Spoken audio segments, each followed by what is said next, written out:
Good afternoon and welcome to BizTech's ASEAN Midday Market Watch. Our guest today is Jeff Halley, Senior Market Analyst, Asia Pacific at OANDA. As always, Jeff, great to have you on the show. It's an honor and a pleasure, Brian. Thanks for having me. Now, let's take a quick look at how markets in the region are performing. We start close to home with the SGX, which is up sharply 1.56%. It's at 3,127.63. Bursa Malaysia is at 1,582.12. It's down marginally 0.08%. But across the region, it's a sea of green. Markets are up sharply. Nikkei is at 28,423. It's up 2.17%. Shanghai Composite is at 3,520.48. It's up 0.08%.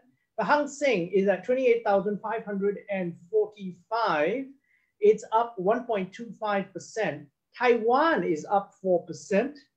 ASX 200 is at 7,073.7. It's up 0.71%. And rounding off, we've got the Kospi, which is up 1% at 3,168.48. Jeff, your thoughts on why the markets are so exuberant? Look, all I can put it down to is three words: buy the dip.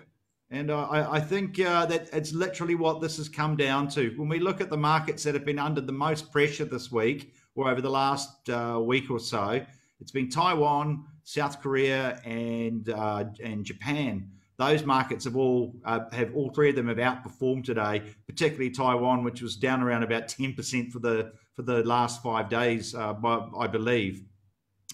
Conversely, like China has been relatively quiet and stable over the last week, so it's hardly moved today. I can only assume what we're seeing is this money has moved to the sidelines last week on these COVID-19 fears, and they've run out of patience, and now they're in buying some dips. And let's face it, there's been some very nice dips to buy in Taiwan, for example. I think the market at the moment, when you look at the back and forth pricing action that we're seeing across multiple asset classes, I think it's become a fast money traders market, not a directional investors market. And I think this is yet another symptom of that, these rapid rebounds today. It's markets chasing their tails, looking for new inputs. And we have a very quiet data week relatively, so I'm expecting this to continue. Now, on the other side of the equation, if we look at the data is not great.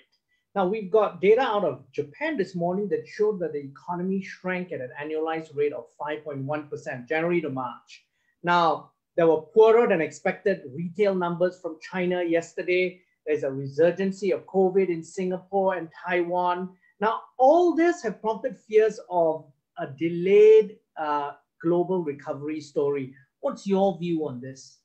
Well, there's the global recovery story, and then there's the global recovery story that matters. And I believe what we're starting to see now is that the only global recovery story that really matters, because of the myopic attention that the markets place on it, is the recovery in the US, Europe/UK, and China. And as long as those three huge blocks remain on track, which they appear to be doing, then this global recovery narrative will overwhelm regional Asia, for example. So the COVID-19 stories we're seeing, I think, are quite serious, and I think touch wood, it doesn't, but it could get worse. And it's happening right over Asia: Malaysia, Thailand, Japan, Singapore, yada, yada, yada. But I think those are regional or domestic stories. The bigger picture one is that those three main trading blocks remain on track. We saw record vaccinations in Germany yesterday. That seems to have boosted sentiment, for example, and we're seeing the euro rally. We're getting this economic reopening post-COVID-19 premium being built back into the sterling and back into the euro. So, I just think yes, the recovery will be unequal, but the three blocks that matter, China, Europe, and US, are what are driving market sentiment. Now, let's take a look in the Pacific and look at Australia. Now, this morning, we had minutes on the Reserve Bank of Australia's May monetary policy meeting released. Now, it showed that basically the central bank's board viewed conditions of a rate rise as unlikely to be met until 2024 at the earliest.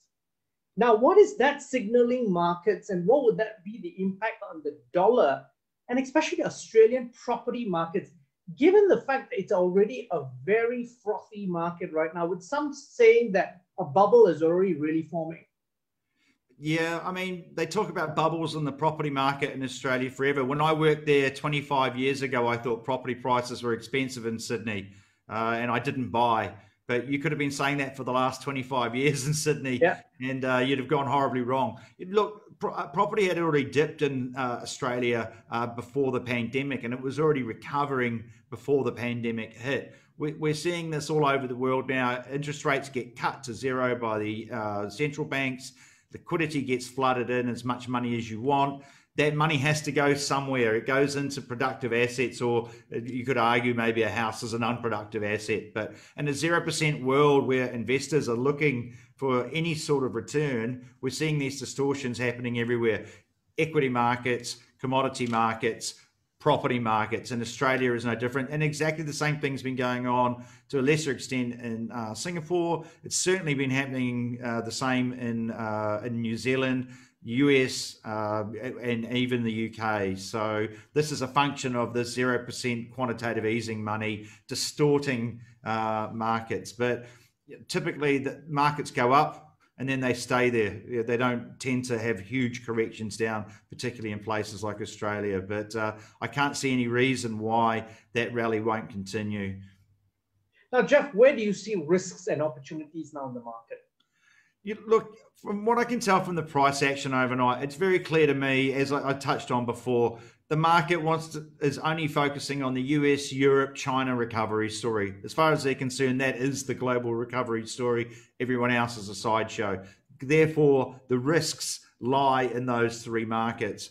And the risk, I believe, for China will be if they get a sudden wave of quite widespread community transmitted COVID-19 cases. That doesn't look like happening, but that would be the major risk, I believe, for China. For the US, it's the rise in US interest rates. If we see inflation expectations continue to push higher with all these signals that prices are going up, and that pushes the US 10-year yield up above 2%, then we're going to see an equity market correction. But both of those, you could argue for both of those at this stage. But this is where I see the risk. Investors need to look at what's driving the markets, and then you can narrow it down exactly where those risks are. And how about opportunities? Well, again, I mean, when you look at the RBA, they're saying 2024 before the first rate hike. I mean, they're probably going to taper before then, but I think markets are buys on dips. The price actions today is a classic tell on that one. We've come through a pretty tough week in Asia equity wise over the last 4 or 5 sessions markets, but I mean the price action today says to you there's a wall of money waiting to jump in on any dips in equity markets, for example. So I do believe that equity markets are vulnerable to corrections, particularly indices like Japan and the NASDAQ, but I don't see those dips lasting very long. If you can get 10%, that would be a great trade for 2021, I think. Jeff, as always, thanks for coming on the show. Always a pleasure. Thanks, Brian. Now, we've been speaking to Jeffrey Halley, Senior Market Analyst, Asia Pacific at OANDA on BizTech's ASEAN Midday Market Watch. I'm Brian Fernandez. Check out www.biztech.asia for business and technology conversations. This video will be on our Facebook and LinkedIn pages and also our website. Thanks a lot for tuning in.